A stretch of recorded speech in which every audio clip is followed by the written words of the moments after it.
உள்ளாட்சி தேர்தல்ல காங்கிரஸ் கட்சி அதிக இடங்கள்ல வெற்றி பெற்று இருக்கு. ஆளும் இடதுசாரி கூட்டணி பின்னடைவை சந்தித்து இருக்கு. கேரளால 2 கட்டங்களாக உள்ளாட்சி தேர்தல் நடைபெற்ற நிலையில வாக்கு எண்ணிக்கை பெரும் எதிர்பார்ப்பை ஏற்படுத்தியது. வாக்கு எண்ணிக்கை தொடங்கியது முதலே பல இடங்கள்ல காங்கிரஸ் முன்னிலை பெற்றது. கடந்த முறை அதிக இடங்களை கைப்பற்ற இடதுசாரி கூட்டணி வீழ்ச்சியை சந்தித்தது. மொத்தமுள்ள 6 மாநகராட்சிகள்ல கொச்சி, கொல்லம், திருச்சூர், கண்ணூர் ஆகிய மாநகராட்சிகளை காங்கிரஸ் கைப்பற்றி இருக்கு. இடதுசாரி கூட்டணி கோழிக்கோடு மாநகராட்சியில மட்டுமே வெற்றி பெற்றது.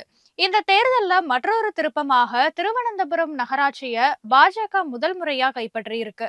அந்த கட்சி 2 நகராட்சிகள்லயும் வெற்றி பெற்றிருக்கு.